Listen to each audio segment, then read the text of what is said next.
I feel like American farming is the new slavery.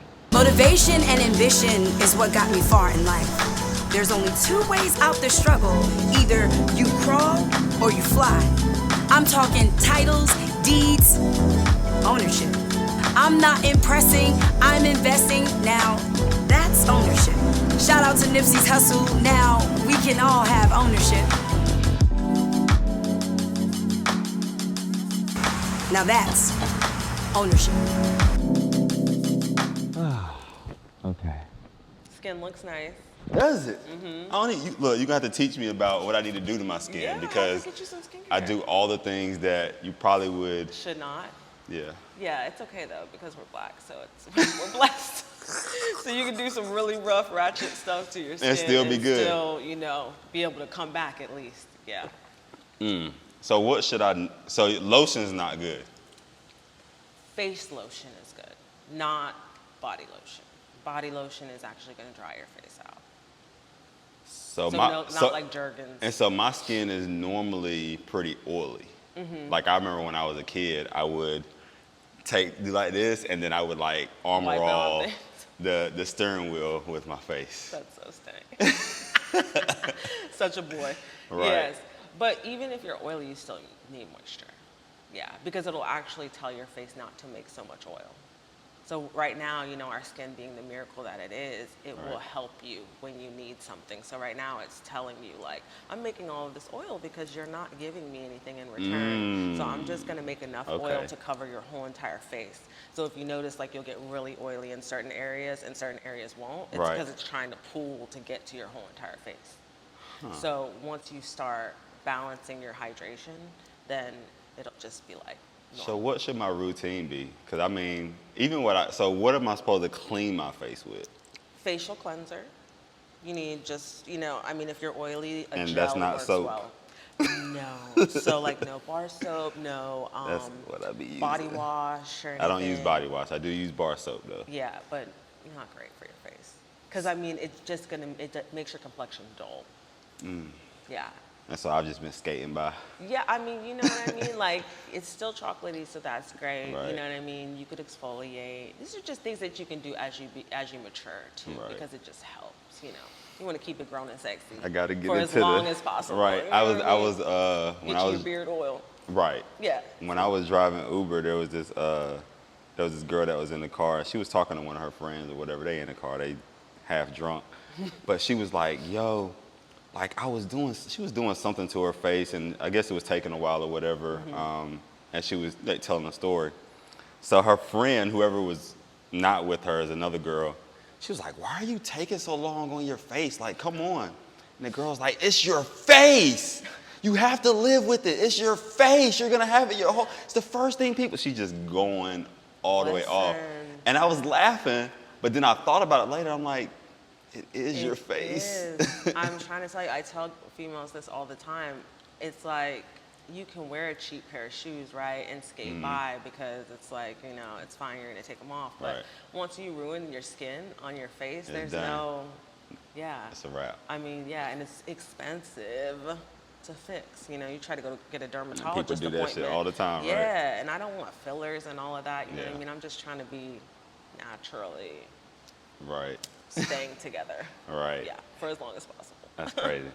All right, so we've already started talking about like skincare and face and all that good stuff, which is one of your expertises. Yes.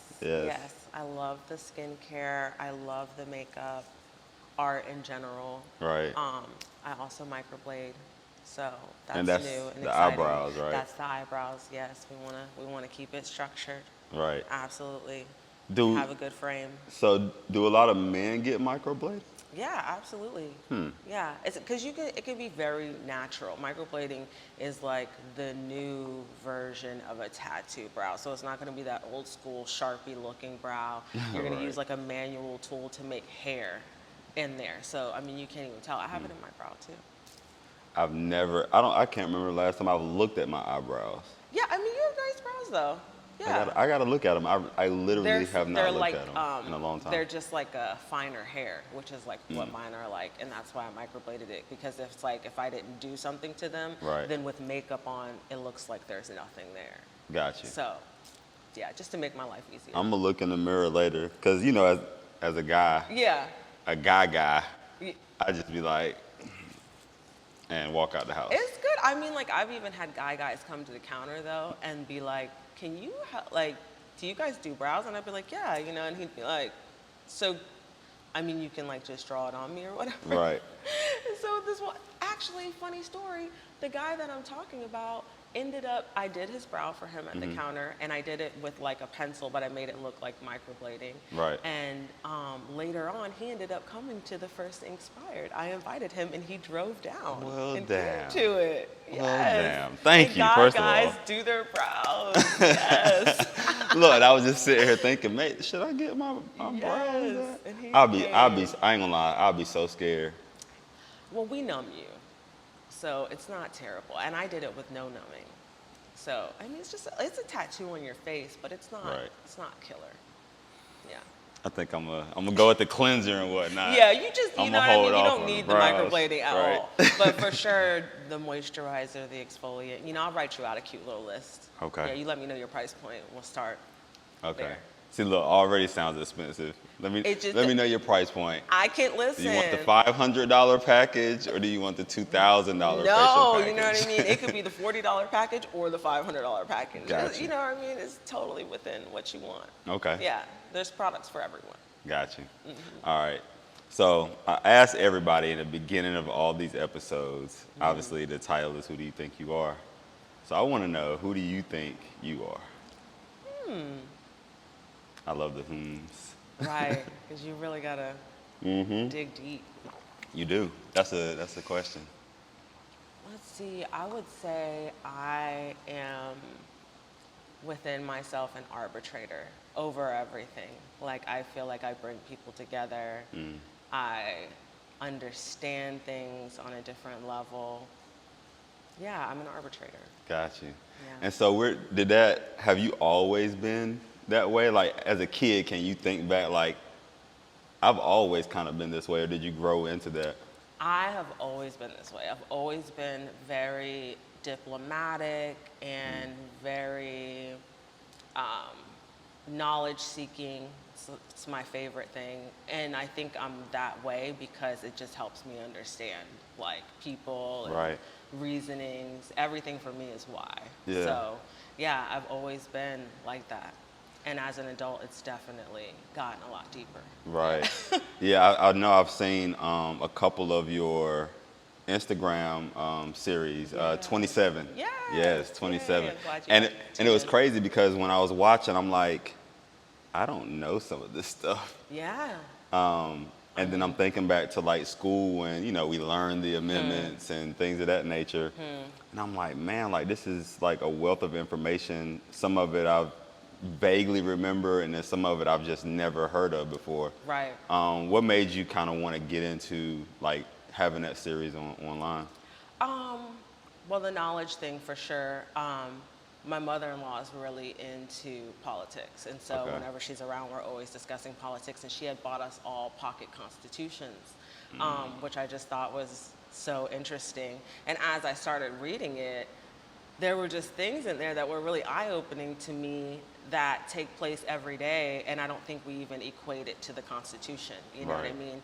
And Such as, give me an example. such as, you know, being pulled over. Right. You being pulled over, knowing what to say, knowing what not to say, knowing that you can say, I don't consent to searches, and it's not an implication that you've done something wrong. Right. You know, other people of the Caucasian persuasion Right. know their rights. They know what they can and cannot do and what they can get away with. And we just kind of, like, I feel like since the last civil rights movement, have just kind of been floating and just, like, happy to be, you know? Right. And so I think we really stopped focusing on what our rights were. So that's what really made me get into the Constitution.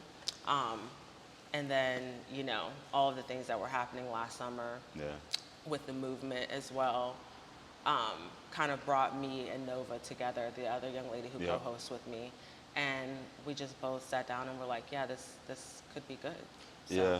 I don't see a lot of people on a normal basis that are teaching those rights and teaching the things that, if we knew, a lot of times would make things a lot easier for us or help keep us out of certain situations. Like even for instance, like you said, we just kind of, flow with certain things with getting pulled over. I remember getting pulled over in Texas one time. And actually, I was driving from Texas. I want to say I was in Alabama or Mississippi. But anyway, I get pulled over. All red. Yeah, either all way. of it. So Yeah, it's all, same you know, thing. it's just, yeah. Get pulled in one, you get pulled in all. all of them. And they wanted to search the car. And I ain't have anything in there. But I told them, yeah, just because I'm like, yo, I don't even feel like dealing with all Right. this. And you do not have to say yeah. Right. Do you know what I mean? But you feel, and they know how to manipulate you to make you feel as if you have to say yes. Right. And it's not against the law for them to manipulate you that way either. So it's about you knowing exactly what to say, how to say it. Even if they do end up searching the vehicle, if you end up, going to court and they found something in the car, but you told them that you didn't consent, then it's, They got- it's they gotta throw it inadmissible. out. Yeah, then it's thrown out, but you don't know that. And Right. so, yeah, you just have to know. Yeah, I remember they took my whole back seat out of my car. It's ridiculous. It You know what was- I mean? it It's was so crazy. ridiculous to the depths at Yeah. which they will go. Like you say, you want to search my car. I'm like, okay, like you're just gonna move some stuff around. You know, Right. you take No, my they took car the car apart. apart. It's just ridiculous. Yeah, and I don't smoke, I don't drink, so Yeah. I was just like, Yeah. I'm ready to get home. I'm gonna hit traffic in Atlanta. And it's outrageous. Yeah. Yeah. So let's just say in that instance, because they had told me, and see, I don't know if this is true or not, but they told me if I didn't allow them to search, then I would have to wait, and they would bring a K9 unit. And so that was the reason why I said, yeah, go ahead, because if the K9 unit takes 30 minutes, and Yeah. then it's the whole thing. So I'm just like, yo, just. But I'm sure at that point you didn't think they were going to take your car apart either, No, I which didn't. took longer, I'm Right. sure. You know what I mean? Like you Right. bring the K9 unit, ain't nothing in the car, so Yeah. that's fine. So K9, so let's just say I had said, okay, bring the K9 unit, right? K9 unit comes, dog starts barking, then what? Well, then they're going to have to search the Then- car. then they have the right to search the But you could still car. say that you didn't consent, regardless. Regardless, like just always say that you don't consent. Gotcha. Yeah. And so if they do find something in that particular case and you go to court, how does that, do they still wind up throwing out that evidence? How does that work? Now, if the K9 found some, like if the K9 alerts, then that means they have probable cause to search the car because now the that's all they K9 need. is saying exactly. Got you. They'd have probable cause if like they came up and they went to say something to you and they could like see that you had paraphernalia in the car or something. It was out in the open. Right. But other than that, like, Yeah. yeah. Not just to be doing it, right? Right, not just to be doing it, just to intimidate you. How old were you when your mom bought the pocket constitutions? Oh, this is Raquel's mom. So this was maybe like 5 or 6 years ago. Okay. So yeah, I probably got it when I was like around 32, 33. Got you. Yeah. That's definitely different because I've never heard of a pocket constitution. Yeah, and the thing is, I started keeping it in the car because I just felt like, oh, I might need this, like when I travel and things, And then when things started happening, I got it out of the car. We were all at home, and I was like, let me just really dive into this and read it. And I was like, what? Wow. And then with all the things that were happening in the government at that time, it all related back to What you were reading. what I was reading, and I was like, this is just insane.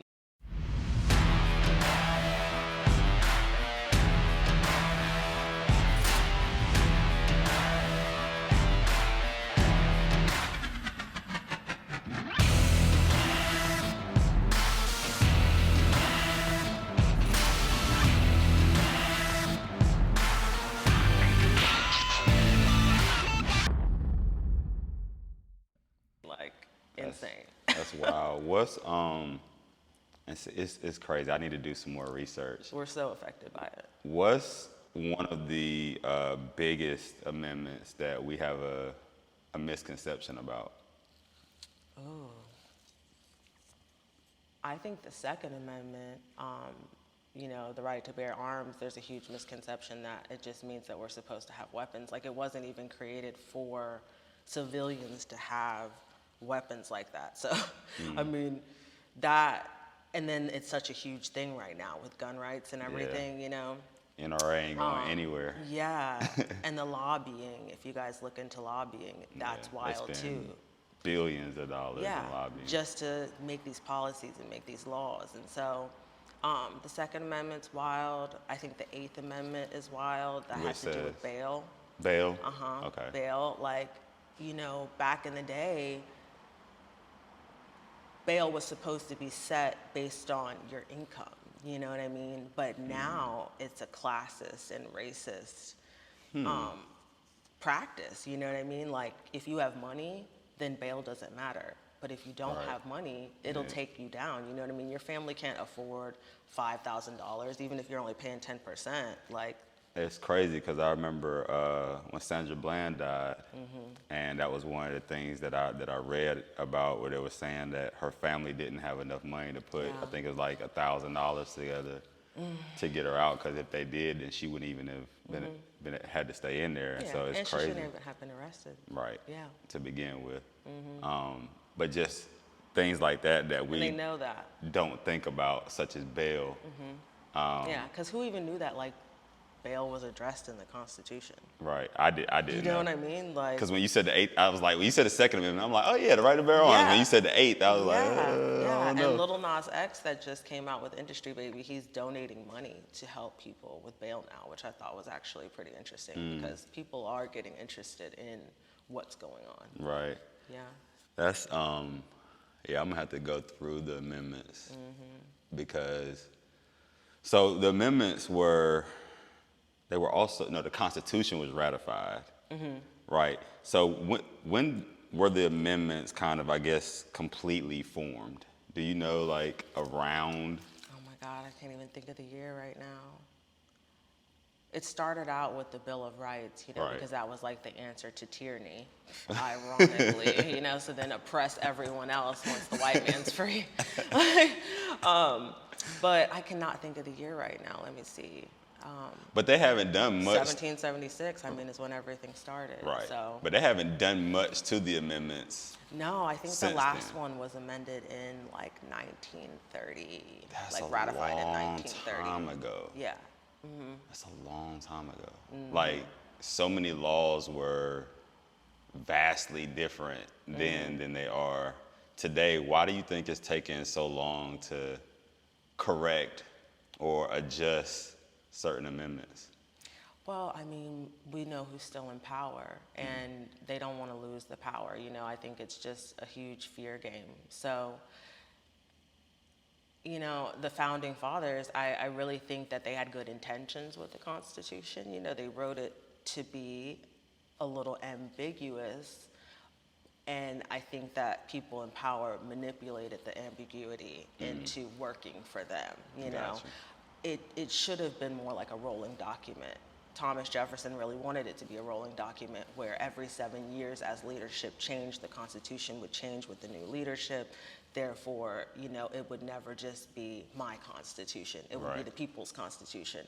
But they rebutted that, of course, because that made too much sense. Right. And that would allow, too much change too rapid, I feel like, for them. Yeah. Because it's a system, you know what I mean? They had already had the 400 years of oppression and money making, and now they had to figure out how to still keep that going, but make it seem like we're all on the same playing field. And we're not at on the all. same playing field. Yeah. What were your thoughts? Take me back to 2008 when Barack Obama was elected president. Man, 2008 was a hard time for me, because my mom actually passed away right after Obama got elected. So in the same month, actually. Wow. And I just remember being excited about it, and me getting to tell her that he made it. Yeah. And then after that, it was kind of just blank for a while. Yeah. I think I really started to kind of like have an awakening like later, probably like once I was around like 32. Okay. Yeah. And then now I just kind of like think back to those times. But I was proud for sure, you know what I mean, just to be able to see us in that capacity. Right. See him, see Michelle, see the kids. I mean, yeah, it was a good moment for me, just knowing, you know, just being a black woman. Right. Yeah. Now, as far as the politics go with Obama being in office, do you feel like the things were accomplished that needed to be accomplished? Or do you feel like it was, I mean, my thing with that is you can't go into office and just fight for one people. Right. You know what I mean? The Like United States is a lot. I understand that. You know what I mean? Like I would love for us to just have a black president and him just rock with us. You know what I mean? But you can't really do that because we're already experiencing that with the way the country has already been run for so long. You know what I mean? Like Right. you have to be a president for the people. And it's just not an easy job at all. You know what I mean? I would never want to be president. I wouldn't want to either. Although I would want to be, I want to have my own society, I will say that. But I wouldn't want to be the president What does of the that look United like? States. Oh, it looks beautiful. So She's like utopia. yeah, pretty much. I just want to have my own sovereign nation. Like Wow. I really do. I want to have a group of like-minded people who come together and we build community. We have our own banks, police, electricity, like everything. How does that happen? What is the roadmap to have your own sovereign nation? I've never heard anybody say that. I feel like I think about it enough to where I'm putting the pieces together in my mind as I grow. Right. You know, right now I'm working on some things as far as like real estate that are gonna kind of like get my feet in the water a bit. And then I think I've just gotta start traveling and I've gotta figure out and meet people, you know. I think Right. as long as you're speaking your destiny into existence, like it will happen and you'll just meet the right person one day. Right. Yeah, who's down for it. That's crazy. So, I've that's my goal. never heard anybody Yeah. say that they want their own sovereign nation Yeah, before. I do. With my own constitution. Yeah, that works for everyone. So you would have to physically be in a whole nother part of the world to do that. Well, you know, in America, you can have Can you? sovereign land. You can. Was Waco sovereign land? Listen, right? It was almost, but those Mormons out there in Oregon and stuff, like they do whatever they want. The Church of Latter-day Saints, Right. don't get it twisted, like they do whatever they want. I'm trying to figure that out. Yeah. You know what I mean? I don't want it to be on any cults, nothing, Right, you know what I right. mean? But at the same time, like whatever you guys are doing, That's what the are you- blueprint. Yeah, you know what I mean? So I'm just trying to get in where I fit in. Huh. If you know anybody, Right. you know? That's crazy. I'm Yeah. just stretching my brain a little bit because I'm the type of person who doesn't like listening to rules. I want to do everything the way I want to do it. Blah blah. We're the people like me. Let's band together. But I've never thought of it in that particular way, especially when you start talking about having your own everything. Yeah, you know? like everything. I want everything. Yeah, That- and I want us to have everything. Yeah. That would definitely take a lot of cohesion. Yeah, but I'm an arbitrator, Right. you see? And so it feels like it can happen. Right. Like it really feels like it can happen to me. It doesn't feel unattainable. Right. It just feels like I have to just keep saying it and I have to keep thinking about it and I have to keep, you know, processing it. How many? What would a population be? A perfect population be in your sovereign nation? Oh man, I don't know. I would hope that it would grow. Yeah, I would hope that it would grow and it would be able to maintain itself, and you know nobody would come and bomb it. And that's exactly where I was about to go. I'm like, would you? Because I know, particularly for me, as I look back over a lot of the black leaders that were saying, "Hey, we need to do this on our own. We need to blah blah blah." They all were killed. Oh yeah, absolutely. Are you afraid of death? No. In that way, no. No. I have a weird thing about life. Like, life is for the living. We're here. Do what you can. Be kind. Spread love. Do art. Leave your imprint on the Right. world, I think, is what we're supposed to do. But I wouldn't say I'm afraid of dying. I don't want to go now or anything, but when it's my time, I feel like it'll be fine. Yeah. And so you said a couple of times, I heard you say destiny a little while ago, and then I heard you say when it's my time. Do you believe in destiny? And if so, what's your definition of destiny? Because everybody has a different one. I mean, I guess I could believe in destiny, but I think you have to work toward it. I don't think it'll just happen. Right. If you're sitting and just watching TV all day, you know what I mean? Like, Right. I think Destiny's coming. Yeah, I think that there can be like a manifestation in your mind of where you see yourself, and if you work hard enough to get there, then that's Right. destiny for me. Have you always been a hard worker? Yes. Yeah. I love excelling. Yeah, that makes me feel good about myself, and it makes me want to do more. Got you. In school, did you excel in school? Yes, I love school. I love learning. I just always loved to be smart. Like, I never wanted to be silly or like, Right. girls are like, I want to be pretty. Like, Right. I wanted to be smart. So, Got you. yeah, I always wanted to be intelligent.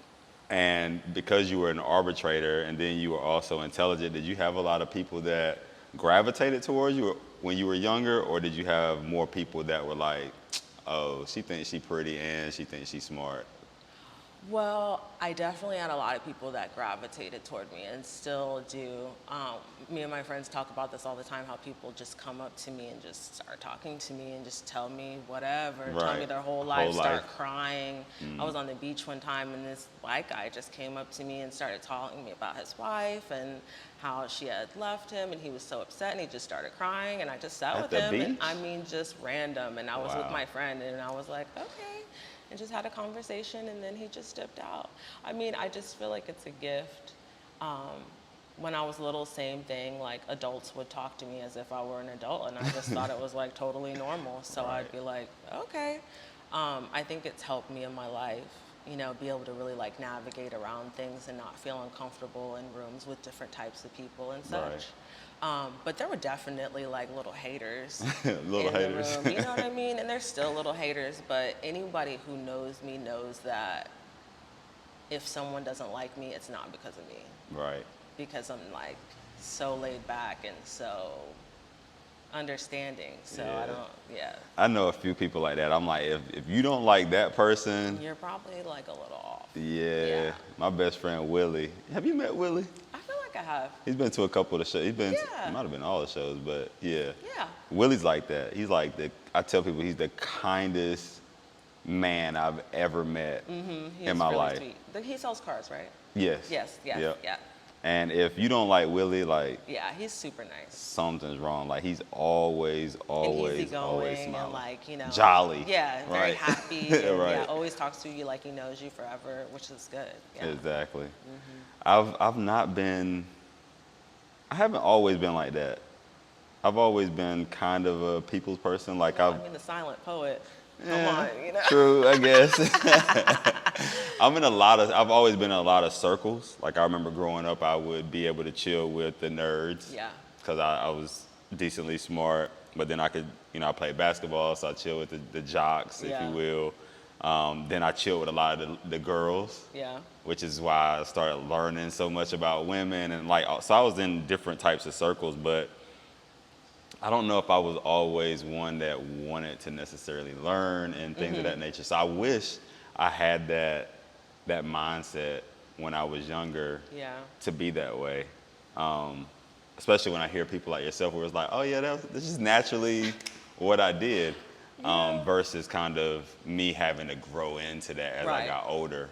Probably late teenage years, really like seeking out, like, yo, what is the world about?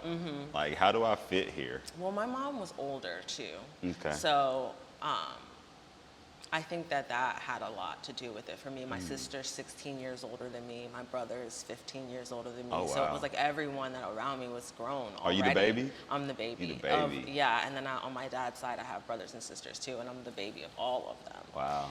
So Yeah, I think I was just always around mature people who were doing.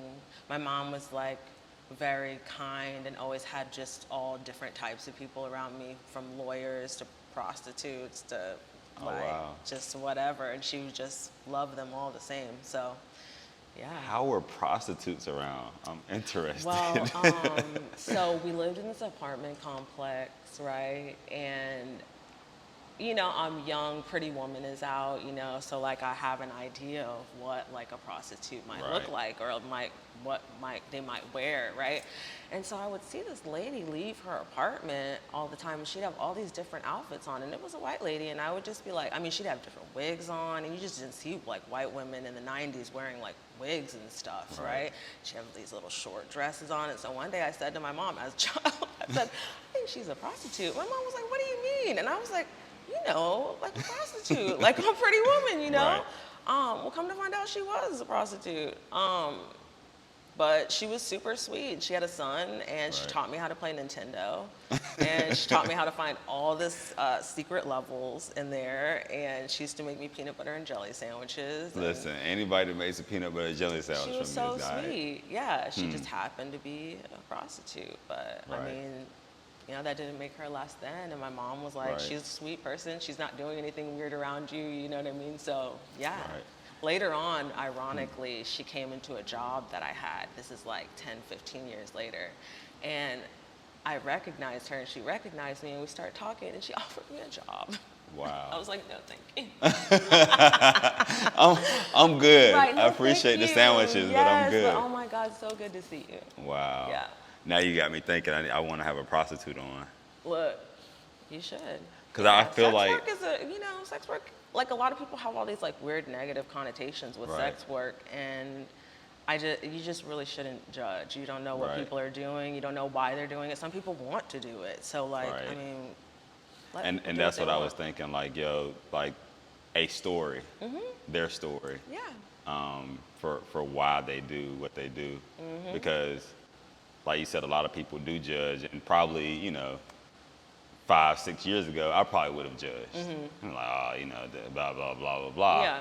But you don't know. Yeah, you don't know their circumstance. You know what I mean? We go through so much. Yeah, I'm so glad to be a man. Yeah, we really do. And prostitution is not new.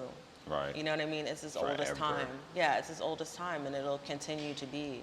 And honestly, in a lot of places, I feel like it should be legal, because if you are doing it because you want to, it would stop a lot of deviant sexual behavior in other ways that manifest because people and men and people don't have access. Right. You know.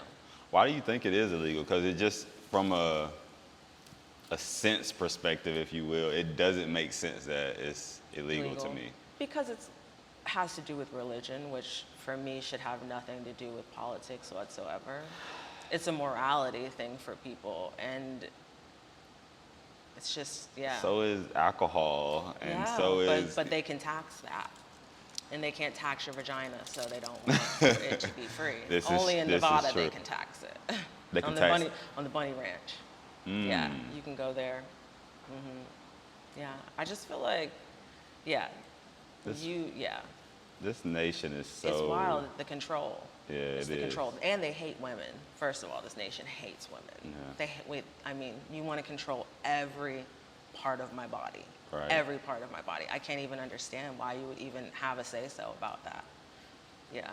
So it's only made for white men. That's what the Constitution was written for. So Yeah. that's me understanding why these things are happening. Right. And so then you have a black person, then you have a black woman, then black women get it double or triple, if Yeah. you will. What does it take to? What does it take on a lower scale, a local scale, if you will, and then what does it take on a bigger national scale in order to move that needle? Which needle? The needle for black women to be treated differently. Well, I think the first thing is always acceptance. I feel like people have a hard time seeing our plight, you know, or trying to minimize it, trying to say that we're angry, or trying to say, you know, there's all these like crazy stereotypes. I think that certain things shouldn't play on TV, honestly. Like what? Like, listen, I know people love reality TV, but Atlanta Housewives and X, Y, and Z, I just feel like it's a terrible narrative for what so many people watch and then think that black women are like.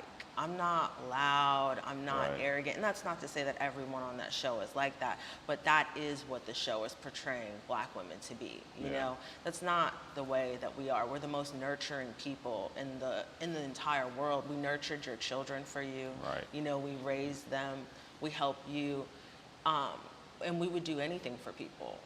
So I think the first thing is acceptance, and then I think that, you know, we need to have seats at the table. I mean, we need to be more in local government, more in federal government, because we do add a certain je ne sais quoi to the situation. Yeah. Do you feel like there's certain educational things in place right now to steer or help guide young black women into those types of roles? I mean, I haven't been in school in a long time. Right. So I'm not 100% sure, but I would love to see those things take place, you know. In my sovereign nation, those things would be happening. Right. Yeah. Yeah, because I know, and I've had a teacher on, and a lot of black female teachers that I know are getting burned out with school, with teaching, and not so much teaching the kids, but dealing with all the You're other. underappreciated. Yeah. You know what I mean? You're underappreciated, you're overworked, you're looked over, other people are given jobs before you. You're not taken seriously, you're told that your hair is unprofessional, just all types of BS, you know, that you just feel like, why, you know? But for me, I'm thankful that I have been able to like work past those things and still get the things that I desire, you know? Right. Yeah, so you worked for years, and then now you've recently, look, this sigh, she's like sigh of relief. Yeah. So what made you finally say, okay, I'm going out on my own for me? Well, it was something that I was already like thinking about, but the store was closing, you know, my store was closing due to COVID, and some other things within the department store I was with, and I just took it. I was like, you know, I'm not gonna try to fight it. Like, this is obviously what I was thinking already, so this is just the way to help me do it faster. Right. You know, so yeah, I just went with it, and it's worked out so far. Yeah. And I've got some things in the works I'm excited about. Nice. And hopefully, you know, they just take off. Entrepreneurship is a journey. Yeah, it is. Yeah. Have you ever been an entrepreneur before? Yeah, so I've always had like, you know, my outside makeup business. Right. But I never had the time to really build it. You know, I never really had the time to sit down and do a website and like plan things like that. So that's been a lot of fun, just kind of really getting it together cohesively and seeing it now. Yeah. How old were you when you got into makeup? And I asked because you said your mom was older. Yeah. And so normally, just off of my experience, an older mom would be like, no, get out of my makeup, get out of my shoes. Like, was your mom like that? She was the total opposite. So my mom was like so free and so like let me just be myself. Right. She, you know what I mean? She let me play in makeup. My sister was older than me, so I used to sit in the bathroom and watch her do her makeup. Oh, wow. She'd have photo shoots in the living room with like the plants and stuff, and she'd have like these bomb suits on and like her box braids all the way down to her butt and stuff. Right. Yeah, and my mom was just chill. Like my mom, she would shave her hair off and like dye it different colors, and she took me to get my first piercing. So you was like, oh yeah, we're in here. Yeah, she just really let me express myself and be myself. She never was like, no, don't do that, or why do you like that, or anything. What else were you And are you into outside of artistry and makeup that really like kind of pushes you? Obviously, education. Yes, yes, I'm definitely, as my lady would call me, a fact finder. I love to know everything. Like if I hear something and I've never heard it before, I have to go look it up. Right. I love nature. I love bugs, which is really weird. Bugs. Like I love certain bugs. I love dragonflies. Do you know that dragonflies start off as an aquatic animal? For real? Yes, they start out under the water in ponds, and they're called nymphs. And then they like climb the little lily pads. Okay. And then they turn into dragonflies, and then they can fly. I mean, what? So you can. That's crazy. Yes, they're like fish and birds at the same time. You see what I'm saying? Like it's wild. Like when you really like get into it, you'd be like, wait, hold on. I never knew that. And so you had the pocket Constitution. Yes. I remember my mom bought like the National Geographic Yes. joints, and so I loved those too. and I used to read about the dolphins and the tigers Yes. and all these different animals, but I did not know that about the dragonfly. Yes, and Encyclopedia Britannicas back in the day. Do you remember that? Yes, My mom I got me the remember whole those too. set. Wow. Yeah, we couldn't afford the set. We but- couldn't afford it either, yo. She found that thing. She found that thing at Oh, like wow. a thrift store or something, and it came with a shelf and everything. It was like Listen, it had to. And I had all of them, and I'd be like this, and they're like, what? It's crazy how we used to get information. Yeah, before Google, kids. Right. Encyclopedia Britannica, look it up. I remember my son one time, he was like, I said something, and he was like, yeah, Google. I'm like, well, before Google? He was like, before Google? Right.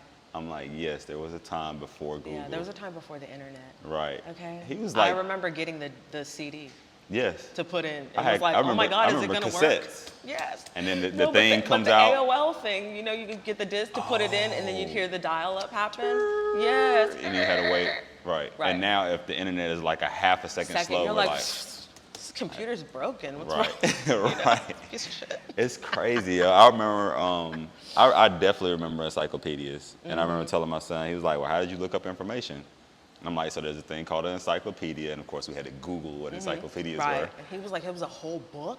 Right. He With was the like, smallest writing ever. he was like, that's dumb. He was like, what if you didn't know how to spell it? I'm like, but you had to know You how to would spell learn it. how to Right. spell it. You Exactly. see, now you don't have to know how to spell or count You don't. or anything. 'Cause Google or can do tell you Or everything. write in cursive, which just hurts my soul. You love cursive? I love cursive. Cursive was cool. I thought I was cool learning cursive in third grade. I love cursive because I really feel like it refines your mind. Okay. You know, I don't think you have to be perfect at it or anything, but Right. the fact that you don't know how to sign your name, like a Right. signature. I had a real person apply for a job, and I was like, okay, go ahead and sign your name. And she was like, I don't know how to do that. We only learned print. And I'm not old. I just Right. think that's 'Cause I'm older than wild. you. I just think that's wild. Like, what do you mean? We never used cursive outside of school. learning it. Yeah. And so I think because of that, it just fell off completely. It's just so bad. 'Cause even now still when- writing cursive. Because even now, when I sign my name, I do it almost like a doctor It's does. like, oh, It's just like yeah. I just kind of scribble it. I know how to. Yeah, but Write I mean, in like a cursive. signature should just be something that only comes Right. naturally from you. Right. But yeah, I don't know why it's just weird to connect. Like you can't connect the letters. We barely even write, period, Yeah. anymore. Yeah, It's- I still write a lot. I'm such a traditionalist. What do you write? Everything. If I need a list or something, I write it down because if I write it, then it's like imprinted in my mind and I Right. can remember it. If I type it, I don't even remember that I typed it. Like I don't. That does not work for me. Super whatsoever. old school. I have all the journals, all the real planners, all the pens. She said I the real love planners. yeah, the real planners. I'm like a stationery freak Wow. and like pens and markers and Right. stickers and. I do both. I do both. I'm in my phone. I'll type lists and things of that nature, poetry, and then sometimes I'll actually like Yes, like write it out. But my handwriting is so bad. That you feel like it's like I mean, I can read it, but Right. if you be like, let me read it, I'm like, it's like shorthand. Yeah. Basically. Yeah. Yeah, it gets the job done. Yeah. My sister got me this really cool thing called a rocket book, and it kind of like, have you seen it? Yes. Yeah, and that's a cool way to kind of like mix technology with tradition. I said I was gonna get one, but then I'm so cheap, I don't buy anything. I liked it. I really like it. It's Yeah. cool too, and you can erase in it and Yes. everything. I think I'm. And it goes right in your phone into files. Right. So I do love organization. I need that actually. It's nice. You should get it. How much do they cost? I don't know. She sent it to me, but I don't think they're expensive. I think like you can. I think there's like different levels. You know. 40 and 500, Yeah, right? yeah. You know what I mean. But I think this is more like 20, 40, 60. Yeah. Okay, that's not. It's not. It's yeah, reasonable. it's not And then too you just get bad. the app and you take a picture and it just puts it right in your phone. I need It's that like an instant scanner. because if I write, so I like writing my performances out versus typing them. If I'm just doing like a little short piece or something, Yeah. I'll type it. But I like writing them out. But then when I gotta type what I wrote, What you wrote, yeah, yeah. I was And about see, to and this is lose my perfect because it mind. can also transcribe what you wrote. right? Yeah, it's really good.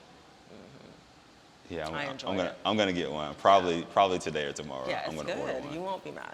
And it's called the Rocket Book, right? Rocket book, yeah. And I draw a lot, and so I'll draw, and then it'll actually turn it into a picture. It's almost like a graphic design book, you know? Look, Rocket Book might need to throw us some money because we might have You know what I mean? got them a few Tag sales. them socks. Tag them rocket books. Yeah, right. This podcast is sponsored by Okay, Rocket hello. Book. Right. Yes. Okay. Look, you got my mind going now because I'm like, yeah, I really need to. I'm gonna get one. Yeah, of those. it's All right, good. all right. Cool. So, you're not from North Carolina. No. Originally from New Jersey, but I grew up in Florida. So I was born in Florida. Okay. What part of Florida were I you in? grew up in Niceville. Where is that It's at? a real place. It's in the Panhandle. Okay, so I Yeah. was born in the Panhandle. I was born on Eglin Air Force Base. That's in Niceville.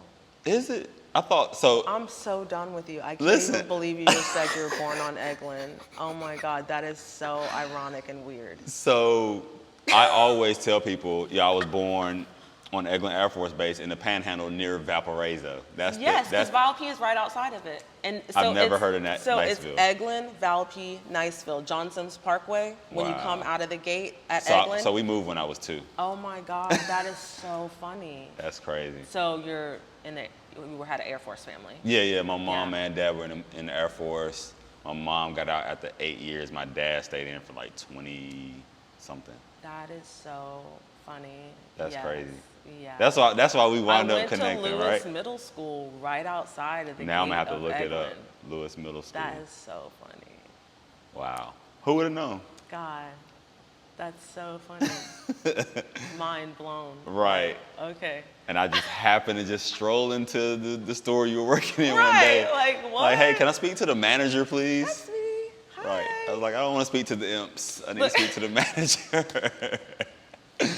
Man, Oh, it's wow. Dad, that's crazy how I cannot believe you just said how Eglin. life kind of connects and it Yeah. rolls. And there was this movie, and hopefully this doesn't happen to us, but there was this movie called Identity with John Cusack, and all these people wound up being in this one place. It was dark. It was like kind of destitute out in the desert, and basically they were getting killed off.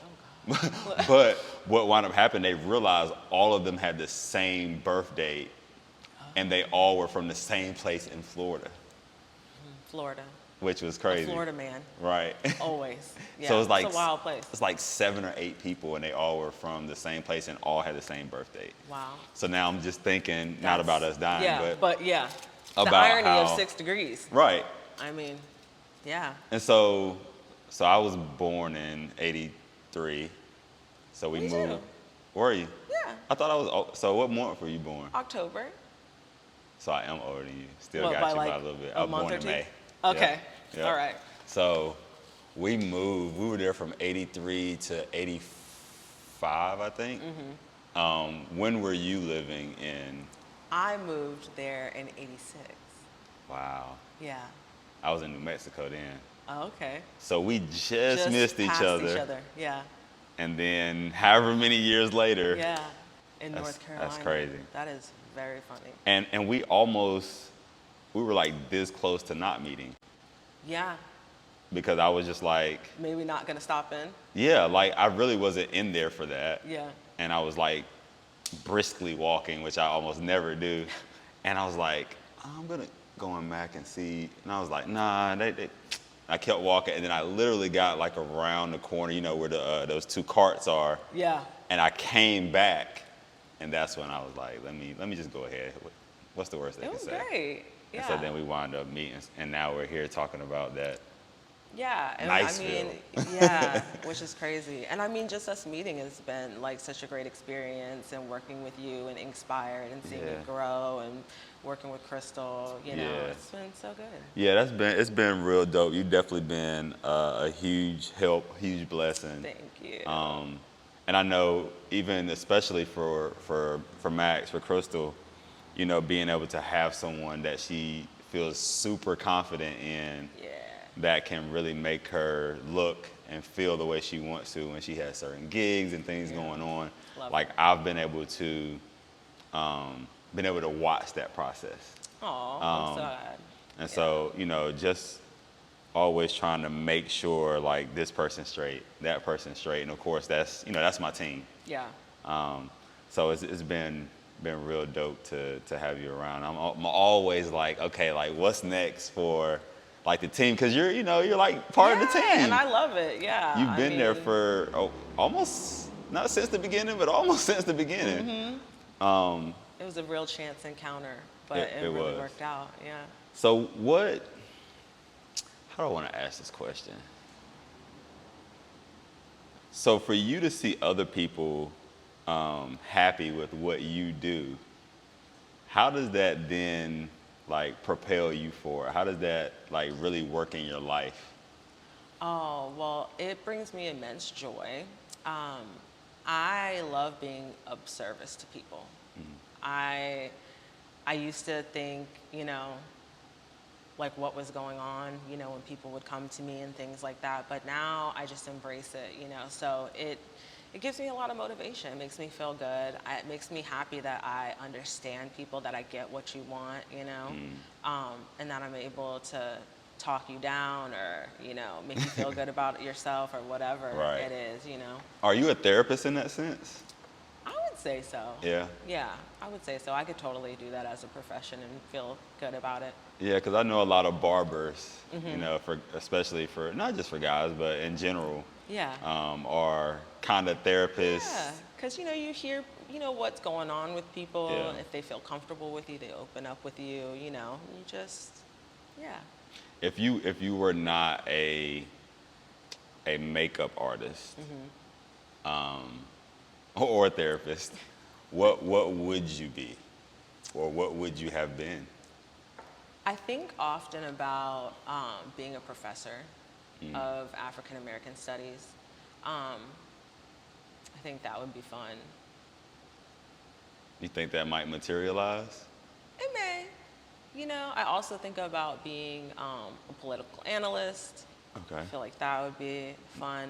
Ultimately, I love debate. I was about to ask you, were you on a debate team growing up? I love debate. Yeah. Yeah, definitely. We didn't even have Yeah. debate team at my school, I don't think. Listen, if you stayed in Niceville, because Eglin was right there, the schooling was top notch. Was it? So I went to like one of the best schools in the nation. Wow. Yeah, it still is. Man. Why do we move? Nah. It was a good Military. school. I mean, you know, it's weird though, because listen, talk about being black in a place called Niceville. If you had stayed there,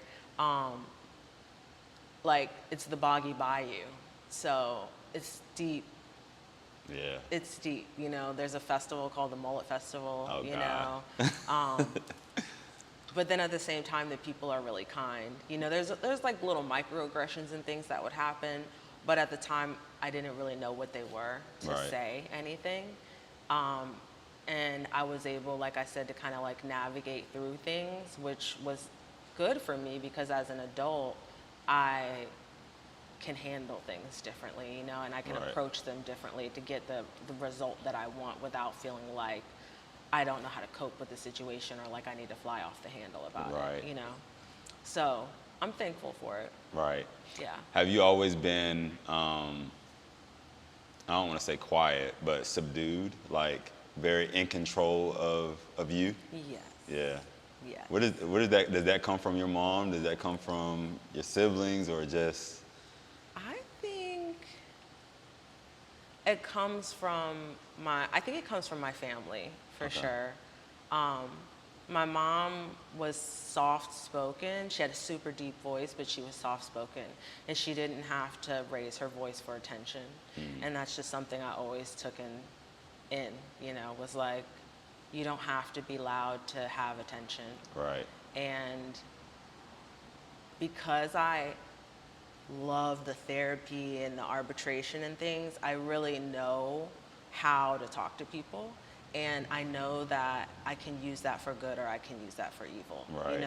But I have a moral compass to know that, like, I don't want to do negative things. So, yeah, it's always just been a thing for me. Like, I really do, like, practice just control. Like, you'll never see me, like, lose it. How does one practice control? Because there's a lot of people who can't or don't control themselves. In a lot of different situations. How do you practice control?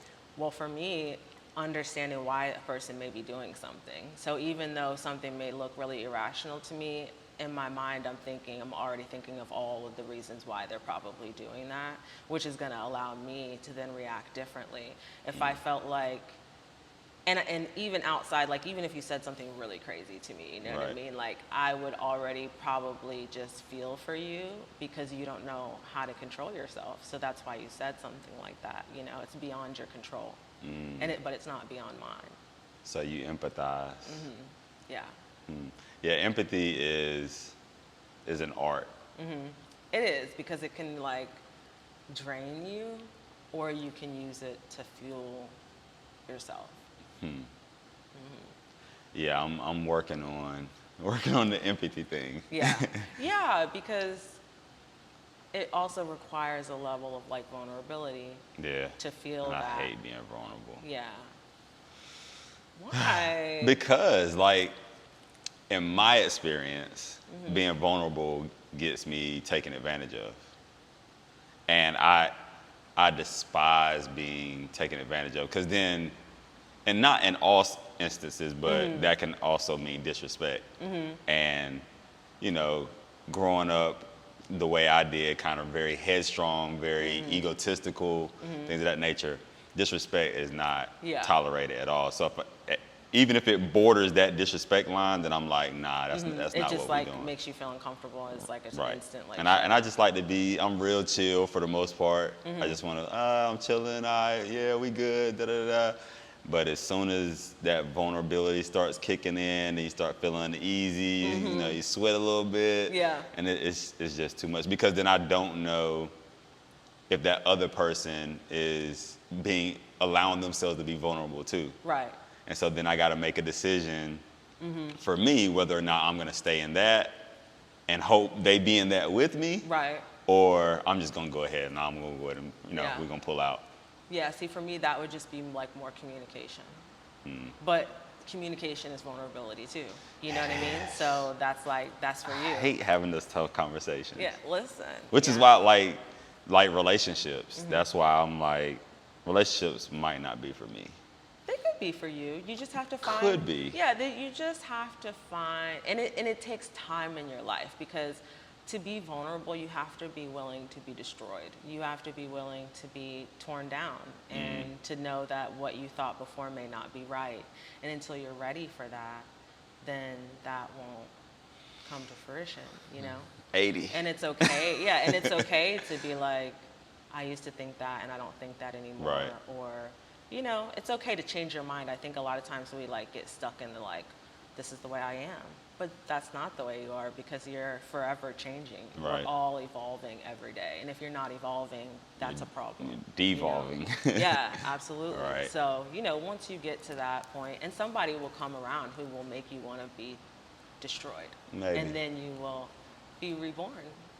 You said then you'll be And then reborn. you'll just be like a little phoenix rising with all the communication and stuff. Yeah, it's a real thing, though. I'm like that in certain areas. There's a lot of things that I've kind of evolved in. That's just not been. Yeah, it takes time. It's different times for everybody. I mean, I've been in a relationship for 12 years, so. Okay. So that's like a lifetime to me. It's a long time. It is a lifetime.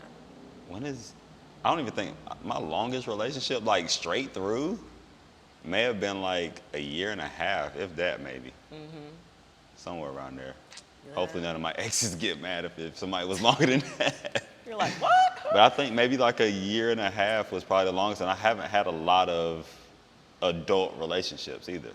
Like actually full-blown relationships. Yeah. I don't know. Maybe I should unpack that at some point. Communication is key. You could write a poem about it. Maybe that'll open you up to it. Well, see, that's the thing. So writing poetry, for me, I'm good in that moment. Like I can explore whatever it is in that moment. But after I finish, It's gone. yeah, I let it. All right, that's done. That's good. That's for whoever it it's out for, there. but it's not Yeah. for me. I once said the only time I. This is why I don't do my own poetry because I don't remember it. The only time I understand women is when I'm writing. And so in those instances, I can kind of understand, I Yeah. can empathize, And I can it is feel. weird because you do write, like seeing your shows and seeing people perform them, like I forget that you wrote it. So that is interesting. Yeah, I just feel like it's communication for you. Like you don't want to have to say certain stuff. You just I want don't. people to know, but that's not realistic. But then if I say it, I don't want to have to say it Yeah. again and again. But that doesn't make any sense. So see, you just have to, you have to be willing to be patient and be understanding. And, it's not about repeating yourself, but, being heard, like making yourself be heard. We'll see. Yeah. I think I'm gonna stick with the skincare. I told you it's baby steps. The skincare Right. might lead you to the one. Listen, it might lead you to the one. She Quite. might be like, oh my God, that melanin. Right. Let's talk. I was like, yeah, girl, my new moisturizer. She was like, I got the same one though. Look, there you go. Opening doors every day I do. Every day, right? You did say you're an arbitrator, right? Man, okay. So now you were in Florida. I always like to kind of track. Yes. You also said you were in New Jersey. What part of New Jersey were you I was in? born in Newark. So my cousin Chi-Chi's from Newark. Okay. The one that co-hosted the last show. yes. She lives in Newark. Oh, okay. So I got family in Newark, East Orange. Me too. All around there. Yep. All around there. How long My were mom's you- from Plainfield. How long were you in Newark? Now, see, I was only there for 3 years. Okay. Yes. And then that's when we went to Florida. Got you. Okay, so So Newark, that's when we, Florida. yep. What brought you to North Carolina? Mac. Yeah, my job at the time. Got you. Yep. I took a training position. So I had kind of moved all over. So I started in Destin, then I moved to Atlanta, then I moved to Birmingham, Alabama. Oh, wow. And then here to Raleigh. So we've been here for maybe like 8 or 9 years now. And all of that was Mac? Yeah. Wow. Yeah, 16 years. Oh, wow. Yeah. You were there. I was there. I was there. How was that experience with Mac over all those years? It was actually wonderful. I learned a lot from the company. Yeah. I worked with some amazing artists. I've helped people's careers grow. I've mentored people. I learned a ton about business. I got to travel all over the United States. Yeah. Yeah, I mean, it was a great job. What is the coup de grace? What is the pinnacle for a makeup artist? Well, I think it's different for everyone, but for me, before I would think like I want to be a celebrity makeup artist, but now, not so much. Now it's more so just to make like the average woman feel good about herself. Like I enjoy that, If I could just have a ton of just, regular women doing their makeup and, doing their hair, taking photos, things like that would be good for me. Right. I don't like to get too mixed up in drama and like that whole like that celebrity world. it's just a whole, you know what I mean? It's just like it seems like it's the certain things worst. just don't matter to me. Right. And it's hard for me to see you so enthralled in something that I feel like is like frivolous. Trivial. Yeah, And I don't want to like trivialize anybody's problems or anything, but at the same time, it's like certain things aren't even problems though, and then they're made into problems. I just want to focus on humanity and Right. So you're one of the type of persons that would not want to be famous. And this is an assumptive question. I wouldn't mind being famous, but it wouldn't affect me like it affects other people. Right. Like if I were famous and people wanted to talk to me and stuff, I feel like that's how it is anyway. Not to say that I'm famous, but I mean, random people have conversations with me. I wouldn't feel uncomfortable about Right. it. But I just wouldn't necessarily be offended by social media, and like I wouldn't be putting all my life out there. Like you would know me for what I was famous about, and then you would probably know nothing else about me. Right. Yeah, but if you wanted to talk to me on the street or something, I'd totally be down for it. But I'm just not about posting all my business. Like, Yeah. no, it's weird. Yeah, I'm wondering when the first person is gonna stream live for 24 hours straight, like nonstop for like a month. What? I think at some point it's gonna happen. I think Just doing what? they're living their life. Somebody's going to become famous off of streaming their whole entire life 24/7 for maybe a month or maybe 6 months or a year or I something. could see that. It's gonna happen. That is so a lot. It I is. just feel drained by that already. Like I just feel drained by that whole situation. Like my whole life. Because in most cases, someone that would do that would then not be able to be themselves either. Yeah, you'd have to like kind of be who you think people want you to be. Right. And I can't. Yeah. I cannot. I would go off on a tangent real quick and get crazy and be like, oh, I might have to cut that out. Right. And they're not going to be able to cut anything. You don't want to cut it. Yeah. So yeah. Yeah, I wouldn't want to be famous though. I've always Yeah. been like, I don't want the famous. Just give me the money. That's the I'm silent. good. Yeah, that's True. the silent. You're behind the scenes. That's me. I like to be behind the scenes. I don't mind being in front. Like that's the political analyst, and I like public Right. speaking and things like that. But I just don't need that extra, like Yeah. that extra wild The stuff. BS, You know what I yeah, it's mean? I don't crazy. need that. Yeah. And it can be a lot. I know some famous people. Mm-hmm. And then it's almost like they have to really watch even closer every single person that's around them because they're worried about every people single are thing. out to get you. You know what I Yeah. mean? They're out like to really. Yeah, they're just out to get you. Out for just waiting for you to say something, to record it and like Right. sell it. And so like you're like, oh my God. TMZ like, is you the just, worst, Yeah, yo. you just never know if people's intentions are like in the right place, and that sucks. And it's even worse when you have that much money. Right. It's like you can only be friends with people who have money, and they're usually not that great. Right. Yeah. Life is weird. And all the different nuances and the different types of people and the classes of people and Yes. all these things that we kind of have to like navigate through Absolutely. as we're growing up. And some of us have great teachers, as in parents, teachers, and then some of us don't. Yeah.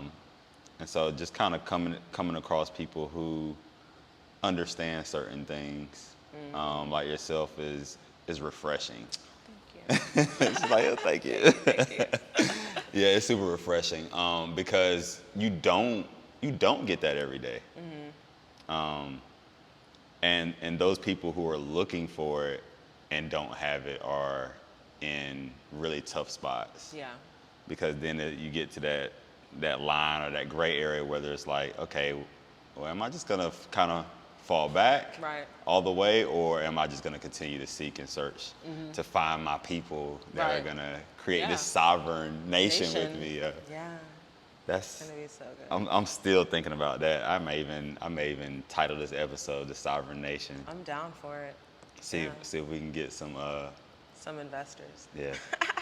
Yeah. That would be dope though. And now that you just said that, I hadn't even thought about investors. I don't know why, but that's crazy that there's so many. So there's not a lot of us that have that type of money, but then there are a lot of people who have millions of dollars. I'm wondering why that hasn't been done. I know Akon is Yeah, he's working on some things. doing some things. And Wyclef, he does a lot too. Does he? Okay, I'm gonna have to look into what Wyclef has been doing. Yeah. But I'm wondering why there aren't more people, black people, that are saying, you know what, like let's create our own nation. Other than, I'm not saying they aren't doing anything, because some are. But why do you think that the money isn't being pulled together that way to say, okay, let's kind of Yeah. do our own thing? You know, I think everybody's like worried about themselves. You know, in a way, like you're here for the people, but at the same time, it's like, oh, I can't do that much. You know, I still have to figure out like financially how I could figure out how to do it. But it's something that it's a passion of mine. So, and I know if it happens, it would just be so wonderful for so many people. You know, but I was thinking about doing like a GoFundMe or something, but I've just got to figure out like my proposal. Yeah. Yeah. Yeah, and thankfully we have things like that now. Because I remember the first GoFundMe, when it first came up, I was reading about business and all that stuff, and I was like, that's interesting. Yeah, that's wild. Right. You think people are really just going to give money to it? And Like, then yeah. they did. And then they did. And you're like, what? And then Yeah. they created other platforms and things of that nature. So I think in that way, technology is great, because Right. it allows us to be able to do things and pull money together that we could have never done before. Ever, yeah. Because that would be crazy, like if you really could do a GoFundMe and pull enough money together to create a whole nation. Right? That would be dope. And I have it on camera. Yeah. So then, like, So nobody can say it wasn't real. nobody could say it wasn't Yeah. real. Right. Yeah. So in the beginning, as we wrap up, I asked you, who do you think you are? Yes. Now I'm going to ask you, who do you think you will be? Oh. Ooh. Who do I think I will be?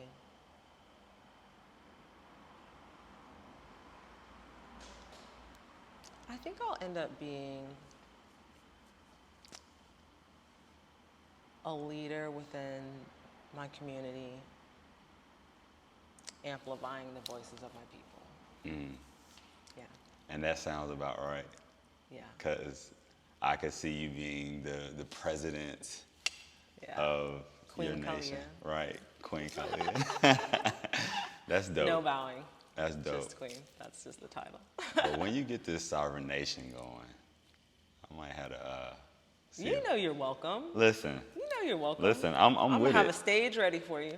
Listen, inspired, right? Yes. Yeah, I would love to see what, seriously, like what that would look like, because I feel like segregation, people gonna kill me for this. I feel Yeah, like say it. segregation was not a good thing. Okay. No, segregation was a good thing for us, excuse me. Us coming out of segregation and wanting to completely be integrated and have and do everything that that white people did and wanted was a bad thing for us. And Because so, it was like a bar that Yeah. we weren't able to reach. Right. They wouldn't let us reach, yeah. Yeah. But we had already reached it within our own communities. yeah, I knew I was saying it wrong. I'm like, no, I'm saying it wrong. I'm saying it wrong. And so because of that, like, I've never been in a situation, and a lot of us haven't in our lifetime, where we've been able to experience what it's actually supposed to be like. Right. And we're always chasing what this group of people, what white people or what Asian people or whoever has that we think that we're supposed to have, Right. instead of having what we had. Yeah. Yeah, already. And so I think that's a little scary to even think about. But it's also exciting Yeah. to think about as well, because the possibilities of that. Yes, it's like amazing. And I mean, also just to know the history, like we were not, we were doctors, we were lawyers, we were bankers, we were architects when they took us and brought us here. We didn't, we forget that we were already that. It's like we think we started at slavery. We didn't start at slavery. No. We were already great people. So I want to get back to that. I want to get back to being great. Yeah. And they know that. And it's crazy because back then, because that's what we were, it wasn't like, oh, it's a big deal, because that's what it was. Now to see, 10 black doctors graduating, it's like, oh my God, we got to celebrate to the high heavens, which nothing wrong with celebration, but it's like, it shouldn't be an anomaly. Yeah, and it really shouldn't be. And it wouldn't be if things were equal. Yeah. You know what I mean? It's not that we're not smart enough to be, it's that we're held back. It's that we, come from communities that are disenfranchised and we don't have the opportunity. Yeah. So, I just want to make the opportunity for us. And you will. Yeah, and I'll be chilling. As long as we got some good food there. Listen, you already I'm know. Straight, the food, yes. The food is and there's gonna be a little something for everyone, even the vegans. Right. Listen, I've been eating a lot more vegan food lately. It's good, right? It is like good. Once you know how to prepare it, you know what I mean? Right. It's delicious. There's nothing bland about it at all. At all. Like, because you use the same seasonings that you use on chicken. That's what I tell people all the time. I'm like, you would never just eat a piece of chicken with nothing on it. Ever. Because it's gross. It's absolutely nasty. You eat it because of the seasoning. So if you put the same seasoning on something else, right. it's the same thing. You know what I mean? Like, yeah. I've been eating a lot of vegan food that's been pretty delicious, and now I'm to the point where somebody be like, "Yeah, I got such and such, but it's vegan." I'd be like, "I don't care. Like, is it good? Yeah. Does it taste good? Right. Right. Yeah. Is the texture on point? Because if it's good, then we good. Straight. Right. I know Epic Vegan Food Truck. Yeah. I've been eating a lot of. I had Epic Vegan yesterday, actually. That chicken sandwich. Love it. But yeah, I know Mike's Vegan. Yeah, Mike's Vegan. Yeah, his stuff is really good. Raleigh Raw is good. Raleigh who? Raleigh Raw. I haven't. Oh, it's the restaurant right next to Black Friday Market. So I did go in there, but that particular day, whatever it was I wanted to eat was a breakfast item that they weren't serving. And so I got I think I got a shake or something. Yeah. But I haven't had like a lot of their food. Raw. Matter of fact, Chris, the guy that owns this, he took me there. Oh, yeah. Yeah. And it's locally owned too. Yeah, and I think we had some immune shot that was good, right? Was it spicy? Yes, it was spicy. Yeah, I think it's the cayenne one. Yeah, maybe so. Whew, that was tough. But I need to go in there and actually get some food. Yeah. And taste it. Today. So you might go. Yeah. I might go today too. Like, I might. Yeah. Yeah. Are you vegan? I'm vegetarian. Well, I'm pescatarian. Okay. Yeah. But I err on the side of vegetarian.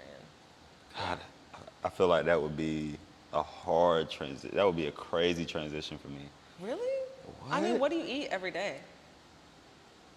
All the meats. Chicken, bacon. I'm a burger guy to the end. I used to love meat, but then I became really empathetic, and so I just can't.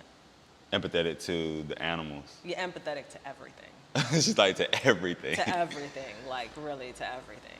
Yeah, even so much to where, like I said, I can't even eat fish that often, you know what I mean? Because shrimp is my favorite food.